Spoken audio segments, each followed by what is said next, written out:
আসসালামু আলাইকুম। আজ আপনাদের জন্য নিয়ে এসেছি আরেকটি খুব জনপ্রিয় রেসিপি, বড়ি তরকারি। আমি এখানে মনোসেক মাছ দিয়ে বড়ি তরকারি রেসিপি করব। খুব সহজেই সুস্বাদু এই রেসিপিটি আপনারা সবাই বাড়িতে তৈরি করে খেতে পারবেন। প্রথমে দেখুন, আমি 4 পিস মনোসেক মাছ নিয়েছি এবং মাছগুলো ধুয়ে পরিষ্কার করে নিয়েছি। দিয়ে দিলাম মরিচের গুঁড়া, হলুদ, লবণ দিয়ে মাখিয়ে নিচ্ছি।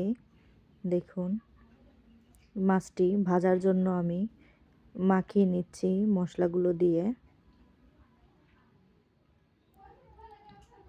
মাখানো হয়ে গেছে।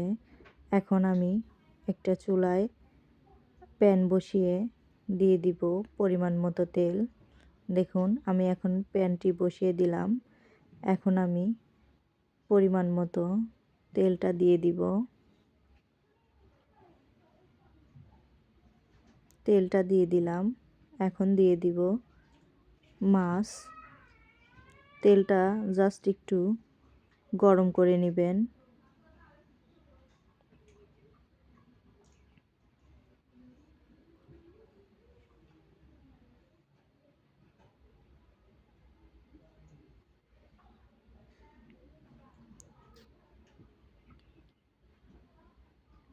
মাছগুলোর এক পাশ ভাজা হয়ে গেছে, আমি আর এক পাশ উল্টিয়ে দিচ্ছি। দেখুন, আজ আমি মনোসেক মাছ দিয়ে বড়ি তরকারি রেসিপিটি আপনাদের সাথে শেয়ার করছি। আমরা বড়ি সব মাছের সাথেই খেয়ে থাকি। আপনারা যে কোনো মাছের সাথেই বড়ি দিতে পারবেন। মাছগুলো ভাজা হয়ে গেছে, এখন আমি উঠিয়ে নিচ্ছি। দেখুন,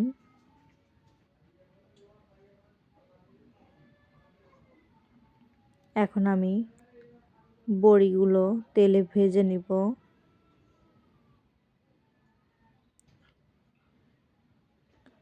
দেখুন, ভাজা হয়ে গেছে, এখন উঠিয়ে নিচ্ছি।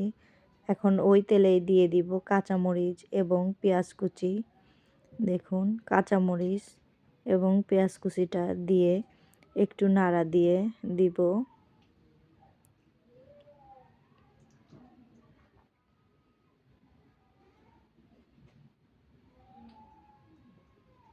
এখন দিয়ে দিব হাফ চামচ পেঁয়াজ রসুন বাটা, হাফ চা চামচ জিরা বাটা, হাফ চা চামচ আদা বাটা এবং দিয়ে দিব 1.5 চামচ মতো লবণ দিয়ে দিলাম। এখন দিয়ে দিব 1.5 চামচ মতো শুকনো মরিচের গুঁড়ো, দিয়ে দিব হাফ চা চামচ হলুদ গুঁড়ো। দিয়ে সবগুলো উপকরণ একসাথে মিক্সড করে নিব। অল্প সামান্য পানি দিয়ে সবগুলো উপকরণ এভাবে মিশিয়ে নিচ্ছি। আবার একটু পানি দিয়ে মশলাটা খুব ভালোভাবে আমি কষিয়ে নিচ্ছি।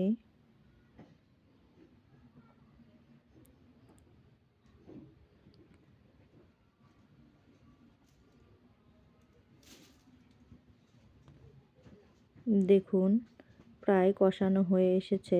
এখন আমি দিয়ে দিব আগে থেকে কেটে রাখা কাঁচা টমেটো এবং আলু। কাঁচা টমেটো আলু দিয়ে ভালোভাবে আবার আমি কষিয়ে নিচ্ছি। এখানে আমি ঝাল লবণ একটু বেশি বেশি দিয়েছি, কারণ বড়ি পড়বে আর বড়িতে ঝাল লবণ সব নিয়ে নিবে। ঢাকনা দিয়ে ঢেকে দিব। এভাবে কিছুক্ষণ আমি ভালোভাবে সবজিগুলো কষিয়ে নেব মশলার সাথে। দেখুন, এবার নেড়ে দিচ্ছি।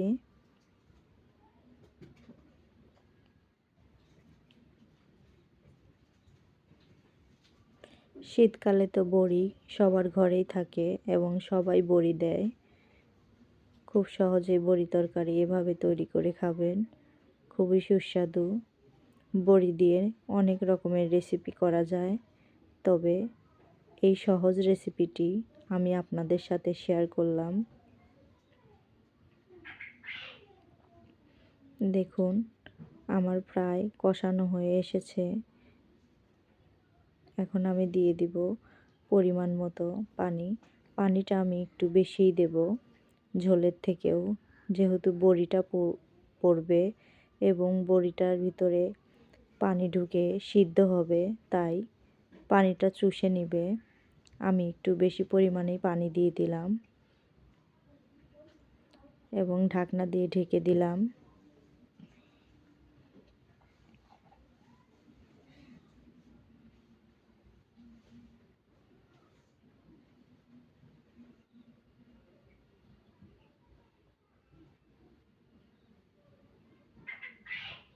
আমার তরকারিতে বলক চলে এসেছে।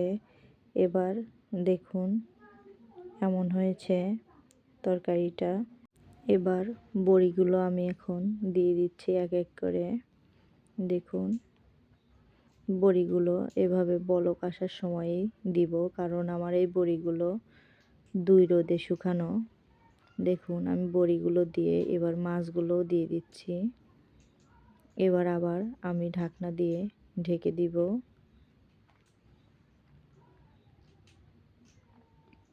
কিছুক্ষণ পর যখন আমার বড়িগুলো সিদ্ধ হয়ে যাবে, ঝোলটাও অনেক কমে যাবে, তারপরেই আমার তরকারিটাও রেডি হয়ে যাবে। দেখুন দেখুন বড়িগুলো প্রায় ফুলে উঠেছে। দেখুন যেমন দিয়েছি তার থেকেও ফুলে অনেকটাই বড় হয়েছে, তবে আরও কিছুক্ষণ রেখে দিতে হবে ভালো সিদ্ধ হওয়ার জন্য। আর বড়ি যদি সিদ্ধ না হয় খেতেও ভালো লাগে না। এখন আমি উপর থেকে ধনিয়া পাতাটাও ছড়িয়ে দিচ্ছি এবং আবার ঢাকনা দিয়ে ঢেকে দিচ্ছি। পাতাটাও সিদ্ধ হয়ে যাবে, আমার বড়িগুলোও সিদ্ধ হয়ে যাবে। দেখুন উঠিয়ে নিচ্ছি। এবার আপনাদের আমি দেখাচ্ছি কতটা ঝোল কমেছে। প্রায় দেখুন ঝোলটা কমে এসেছে, আর নাড়া দেওয়া যাবে না। এবার নাড়া দিলে বড়িগুলো ভেঙে যাবে। দেখুন এভাবে আমি প্যানটি ধরে নাড়া দিচ্ছি। ঝোলটা দেখুন অনেক শুকিয়ে গেছে। এবার আমি নামিয়ে নিব। আমার তরকারিটা রেডি হয়ে গেছে। দেখুন বড়িগুলো অনেক ফুলে গেছে এবং ঝোলটাও কমে গেছে। এবার বাটিতে নামিয়ে রাখলেও ঝোলটা আরও শুকিয়ে যাবে।